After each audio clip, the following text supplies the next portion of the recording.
Welcome to Movement Memos, a TRUTHOUT podcast about things you should know if you want to change the world. I'm your host, Kelly Hayes. It's been just over a week since a fascist assault on the Capitol demonstrated what some of us have warned throughout the Trump administration, that you cannot simply vote away a fascist mass movement. It took days for most people to realize how close we came to a hostage situation or even a mass murder on the floor of Congress. The vice president could have been assassinated. A Republican member of Congress offered clues on social media as to the whereabouts of House Speaker Nancy Pelosi. A police officer, who was a Trump supporter himself, was beaten to death with a fire extinguisher. Meanwhile, police from around the country could be found among those rioting, along with wealthy white Republicans, elected officials, and active members of the U.S. military. The House of Representatives voted on Wednesday to impeach President Trump for incitement of insurrection, making Trump the only president in history to be impeached twice. So what will the last days of the Trump administration look like? And what should we expect from Trump and his supporters during this turbulent time? On Sunday, I got a chance to discuss these events with my friend Sarah Kendzior. Sarah is a journalist, co-host of the podcast Gaslit Nation, and author of the book Hiding in Plain Sight: The Invention of Donald Trump and the Erosion of America. Sarah has been trying to warn the public about Trump's authoritarian trajectory since 2015, and she also predicted last week's attack on the Capitol. So I hope you all will hear her out in this moment as we try to navigate this next week and our escape from Trumpism.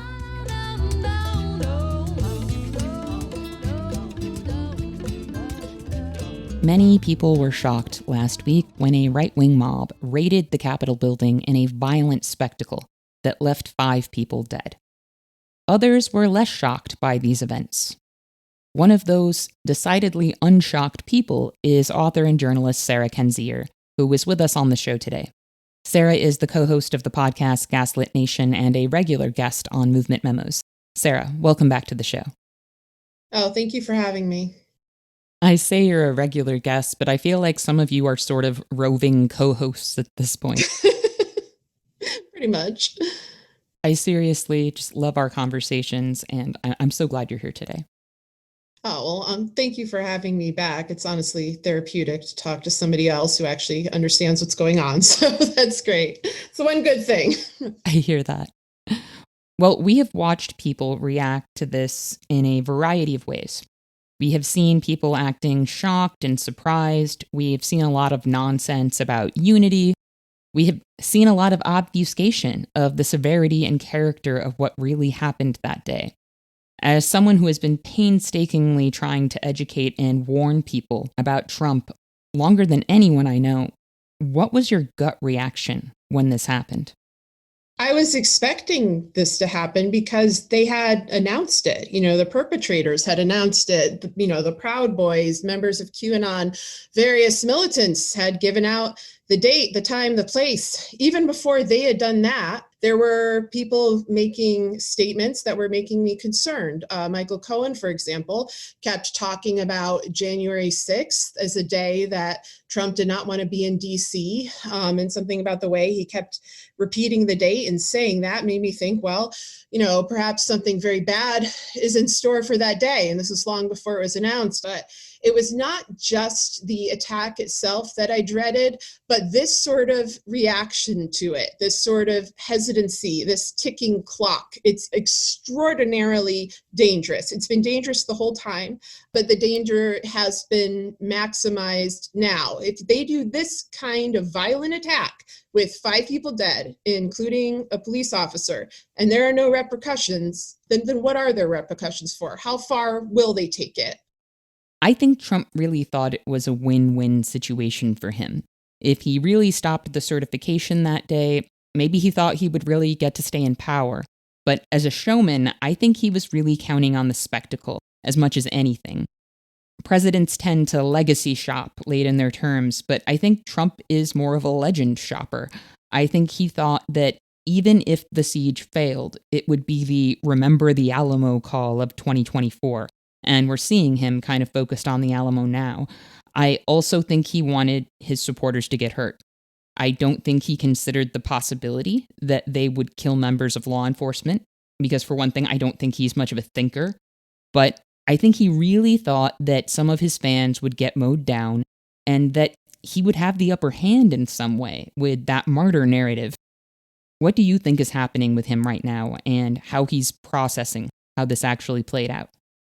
Well, first, I think you're absolutely right. I think they were looking for martyrs. Trump has never cared what happens to his own supporters. They're just background players in the reality TV show of Donald Trump. And that's how he thinks about everything. He plays himself. He plays a fictional version of Donald Trump, whether it's a big business tycoon or whether it's this, outsider renegade president, which is how he tried to portray himself despite running for the presidency or nearly running 5 times and being immersed in politics, as well as Kremlin activity for 40 years.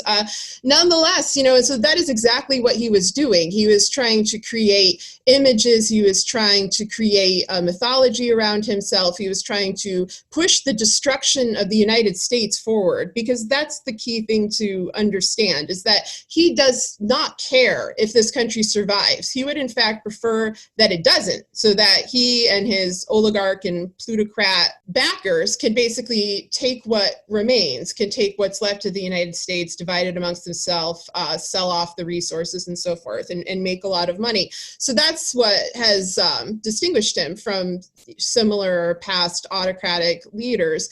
And so some of this is pragmatic. I mean, they really want the United States to collapse. They don't want to collapse personally. That's the only thing they care about, is their individual survival.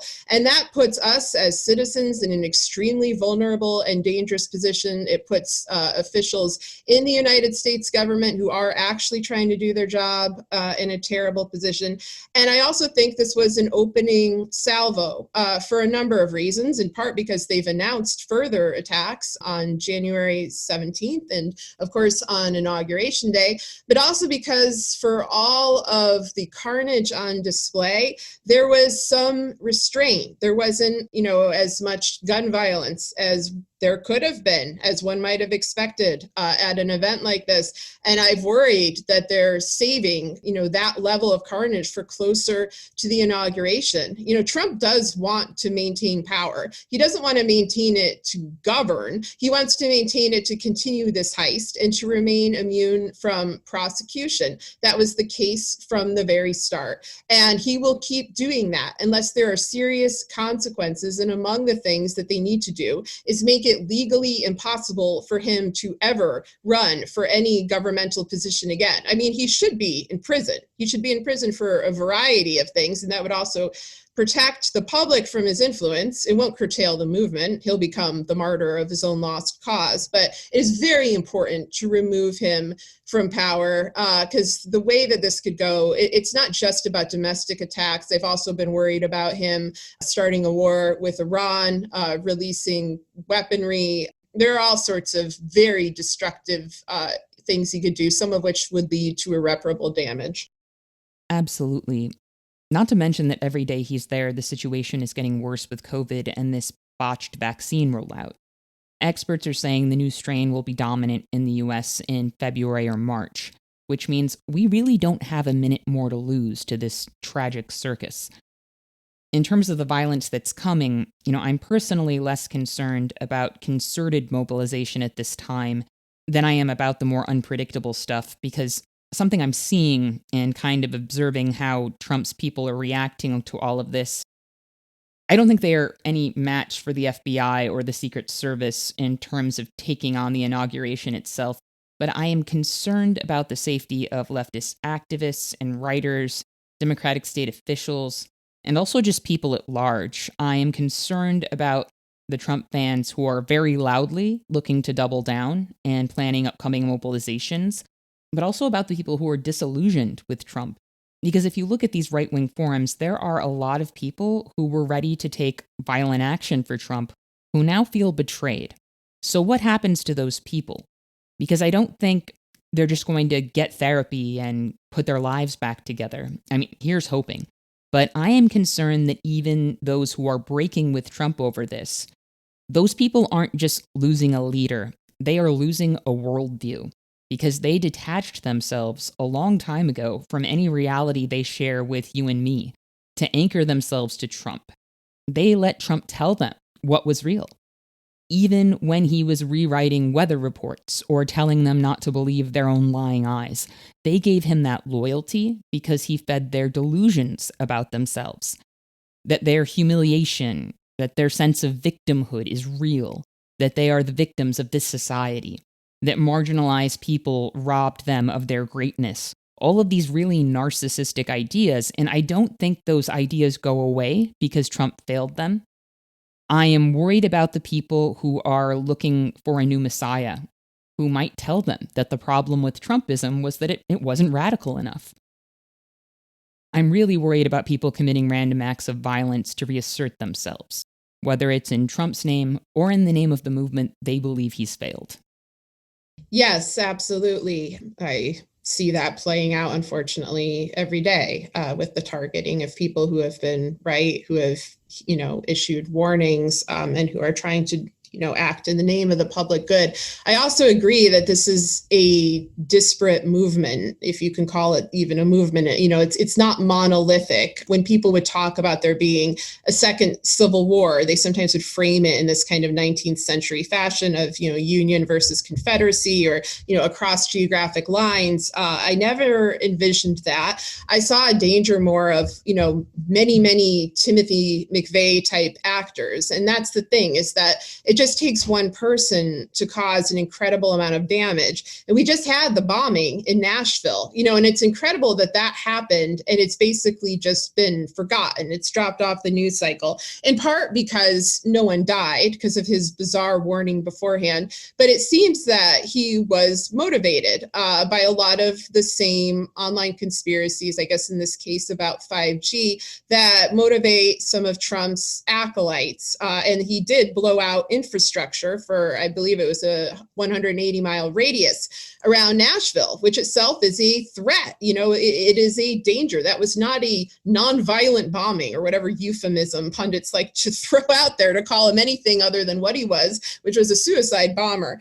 So I could definitely see more activity like that. It is interesting that you're saying that people are pulling away. I've seen some examples of that from discussions on forums or on Parler. You're also seeing people like Lynn Wood pushing, like this is the final countdown. Like we've got to give it our all now because they're really coming after us. They've taken away our social media. They're trying to take away Trump illegally, as he always claims it. So there are people going through incredible emotional turmoil. I also see people expressing regret. In some cases, I'm sure it's because they simply don't want to be arrested. But I think that, it's one thing to live out a kind of vigilante fantasy on the internet. It's another thing to do that in real life and know that you contributed to the deaths of 5 people and that is going to be true for the rest of your life. There's nothing you can do to get those people back or take away what you've done.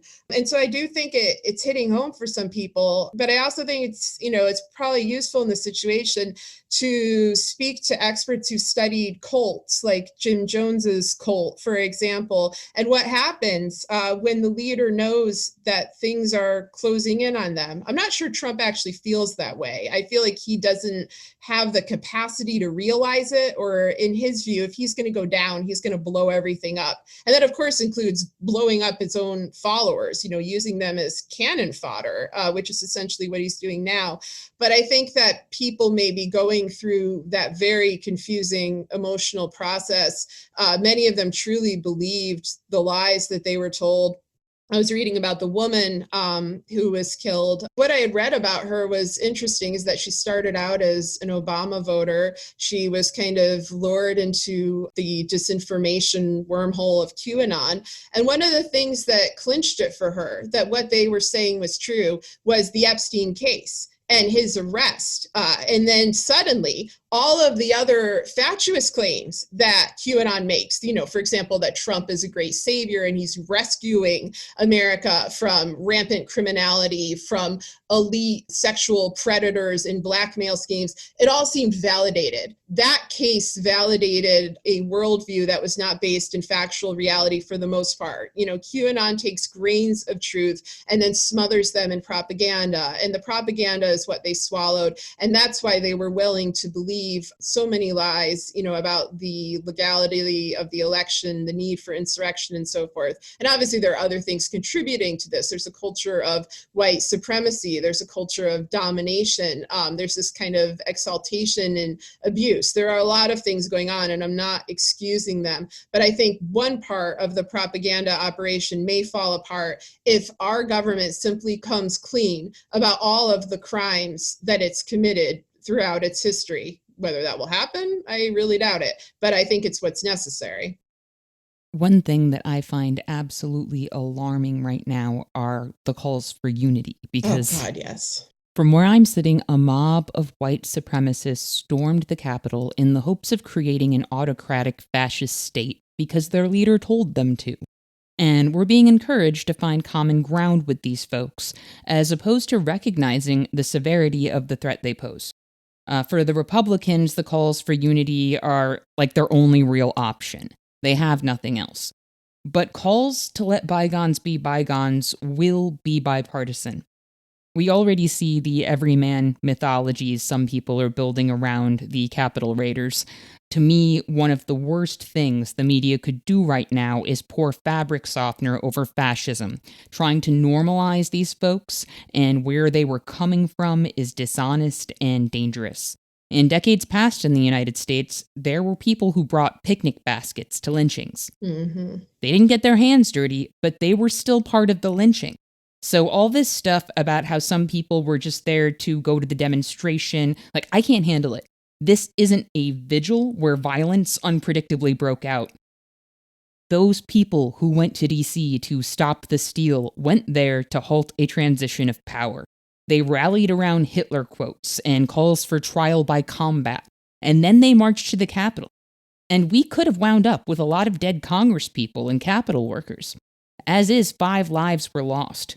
But we are being told we have some shared social essence with these folks that somehow overrides the fact that they raided the Capitol to hunt legislators, so that white supremacists could keep a fascist president. The idea of unity is obviously about restoring order. But at what cost? I find it absolutely terrifying. Yeah, it's awful. The only unity we can have is against fascism. You cannot have a kumbaya moment with a mafia state. And obviously, you cannot have unity with people who think it's fine to murder our representatives in government. You cannot have a democracy with people who support fascism. I mean, we're simply not on the same page. And, one of the outcomes of Trump's assault on truth has been an assault on law, often in a very literal way, where he has his henchmen rewriting laws, bending laws. There are judges that are appointed, strictly to carry out, his desires. You saw this in the Manafort case, where Manafort, a career criminal who ran a group called the Torturers Lobby, was called by the judge someone who had led a, quote, otherwise blameless life. He then gets pardoned. We've seen rampant abuse of the legal system, but we've also seen, people just kind of lose their conception of, what do laws really mean anyway? And this, of course, is exacerbated by the fact that we never have had one rule of law for this country.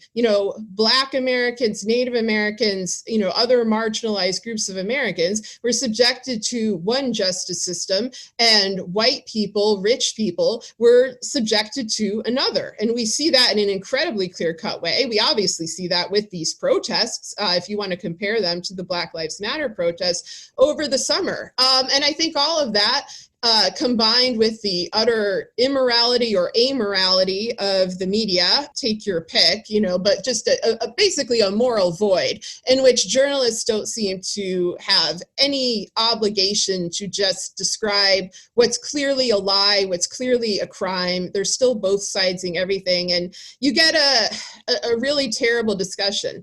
And it's the job of officials to rise above that and to talk about these matters with clarity and with integrity, and to state clearly what the consequences of this kind of violence will be. And some leaders are doing that. Jamie Raskin is doing that. AOC is doing that. Ted Lieu is doing that. But the ones who are holding positions of power, like Pelosi does now and like Biden will soon, are absolutely not doing that. Instead, they're issuing this empty call for unity. And that frightens me because of the level of power that they hold, because it'll be taken from them, or they'll just continue to act as chamberlains, as accomplices to fascism, which doesn't make you any better than the fascists, that you superficially claim you're fighting. You're on their side if you're not using every mechanism at your disposal to get rid of them. And Wednesday should have made this abundantly clear. There should have been impeachment immediately after. Congress should be working nonstop to fight this, and they're just not. And it leaves the public feeling so scared and then ultimately so confused. They start to second guess themselves. They think, well, was this really a big deal, or was this just a fluke, or do I really need to worry about this? That's where people take their cues. It's normalcy bias. They go in and they think, well, if this was really a problem, surely somebody would do something about it. That's how Trump, who had been immersed in organized crime for decades, was able to get into office. It's because so many people thought, well, that can't be true. If that was true, the FBI would have done something, the police would have done something, certainly prior administrations would have done it, and the Republicans would have let him run for president, but they absolutely did. And it's chilling to think that the same thing could happen now in an event that's really unparalleled in American history. But that's the direction they're heading, and I hope this week they head in a different direction, because this is, the acquiescence that leads to a truly autocratic state and to more acts of violence because people feel they can get away with it. I am just going to briefly interrupt us with a pre-recorded fundraising appeal, because TruthOut is a nonprofit news publication that has thus far survived the decimation of independent news. But we can't create independent news on a corporate landscape without help from readers and listeners like you. So if you're enjoying the show, please consider heading to truthout.org to make a donation today. This is going to be a time of dangerous mythologies. The neoliberals now have theirs. They already did. The rescue narrative. But now it's going to be bigger. And it's also going to be about domestic terrorism in a bigger way.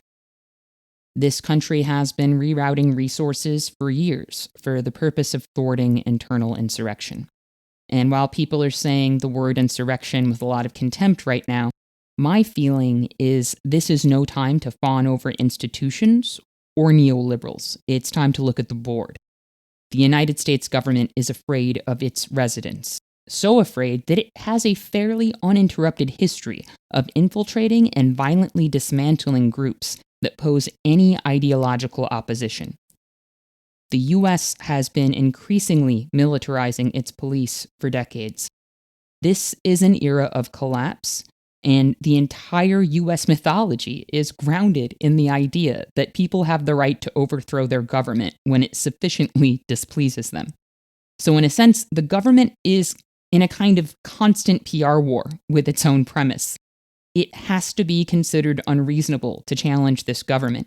That always has to be the characterization. That's why the only good movements are past movements, and all present movements are considered misguided if they don't fade quickly. So we are already hearing talk of anti-terror legislation, and we should know from history, from what happened after 9/11, like you wrote about in your book, that this country can be very effectively manipulated to give away the farm, civil liberties-wise, and in other ways. A lot of activists went down because laws that were supposedly being crafted to stop terrorists were actually enacted to target them. And a lot of Muslim activists and community members suffered because of those laws, as did many others. I feel like the public has a short memory, and I'm afraid that people have forgotten how all of that worked.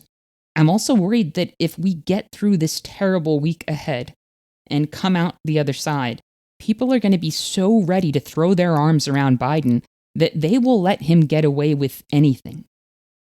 Could you say a bit about your concerns on that front?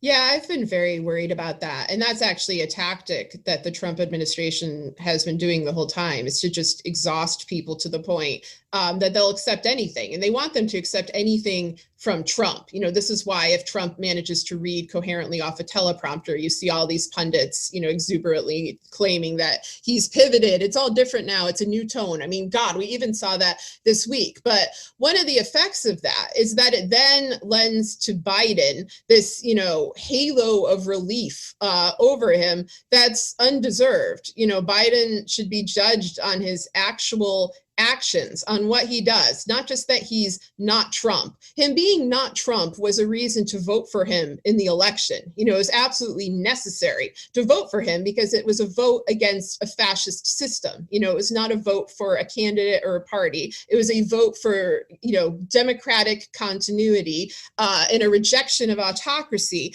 But when he's in power, he needs to represent the American people and he needs to protect the American people. And we have seen the failed policies of prior administrations, like you just pointed out with the 9/11 aftermath. We've seen the failures of the Patriot Act. And so many people nowadays, they like to pretend that they weren't in favor of this. You particularly see this with people who are try to get away from their past of being Iraq War cheerleaders and whatnot.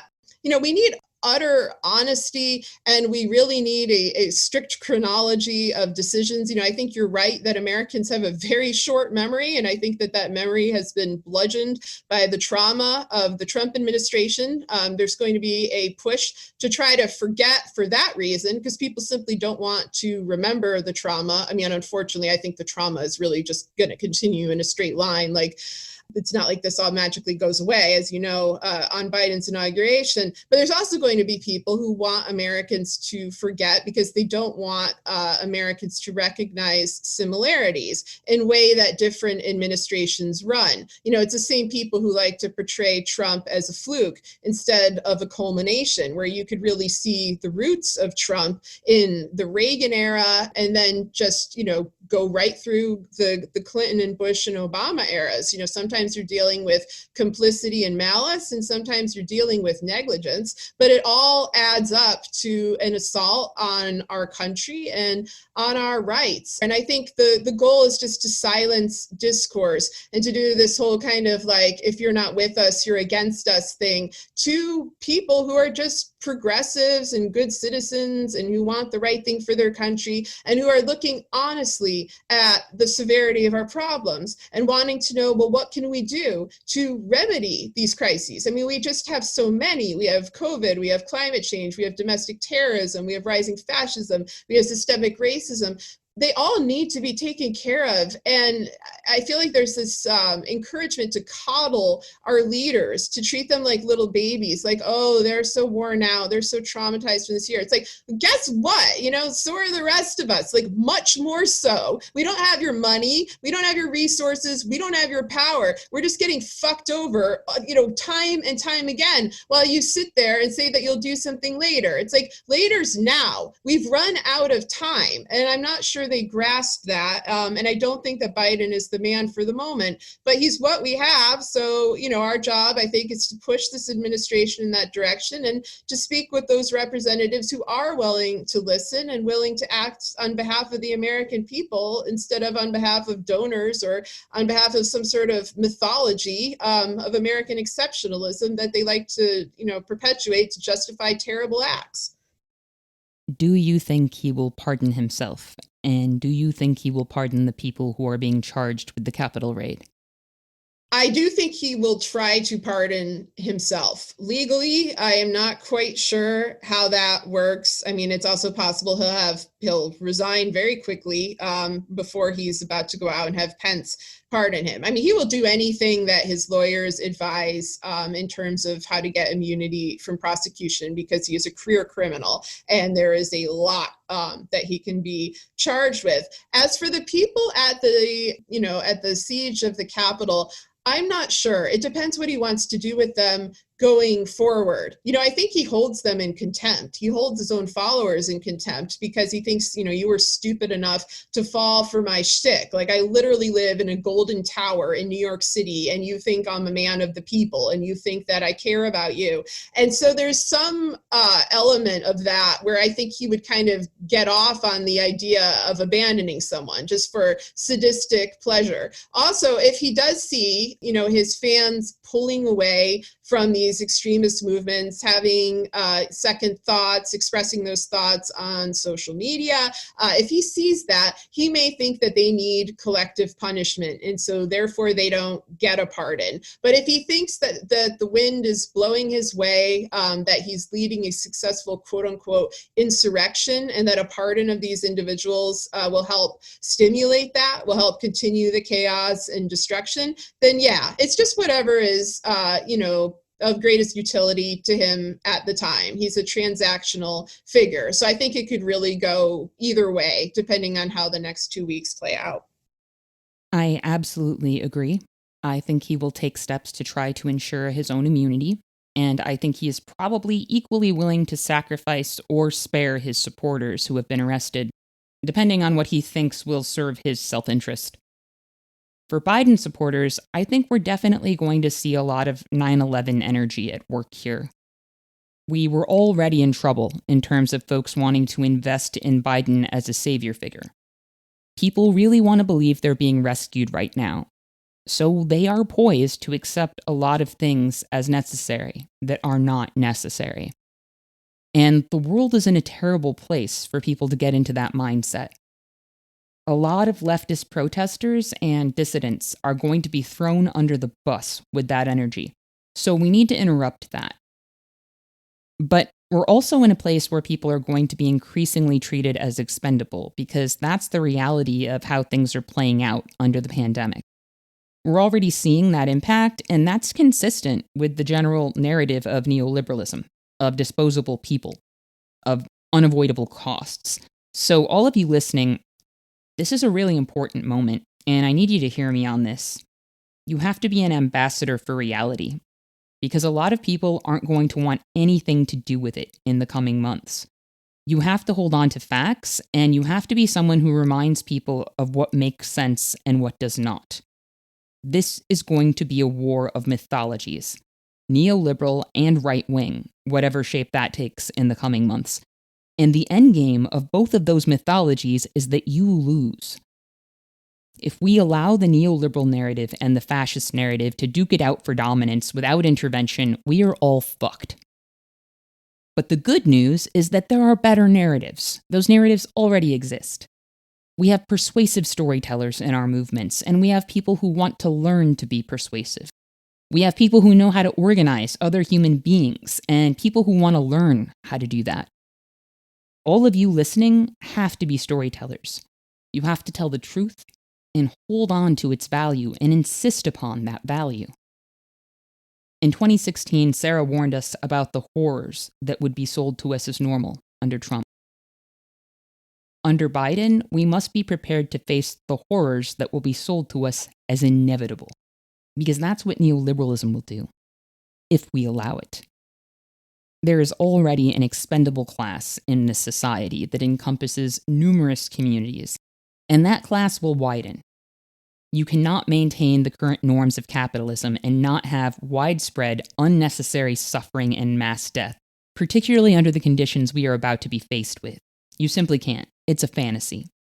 There are very dark and frightening times ahead, and to make it, we are going to need to be more invested in each other than we are in the system or any politician.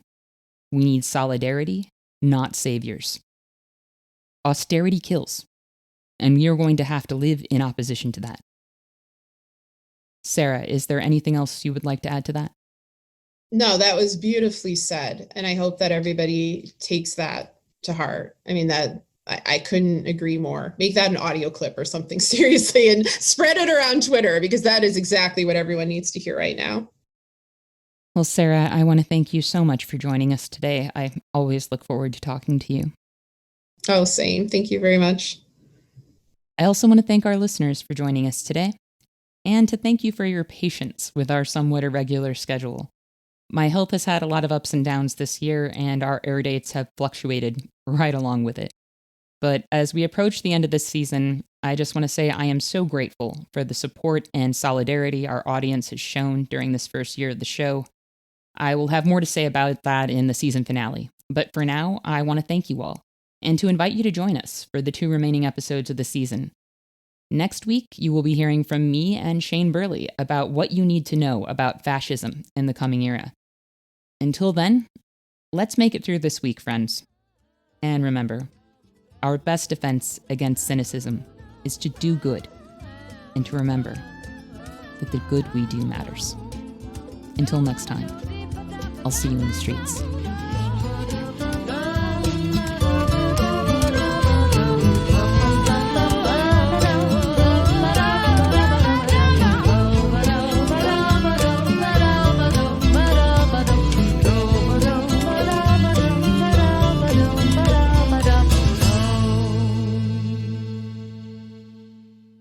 Thank you for listening to Movement Memos. This show wouldn't exist if it weren't for TRUTHOUT, and TRUTHOUT's independent news and commentary wouldn't exist without listeners and readers like you. We have no paywalls, no corporate sponsors, and no ads, except for fundraising appeals like this one. So if you can and would like to support our work, please consider dropping by truthout.org to make a donation today.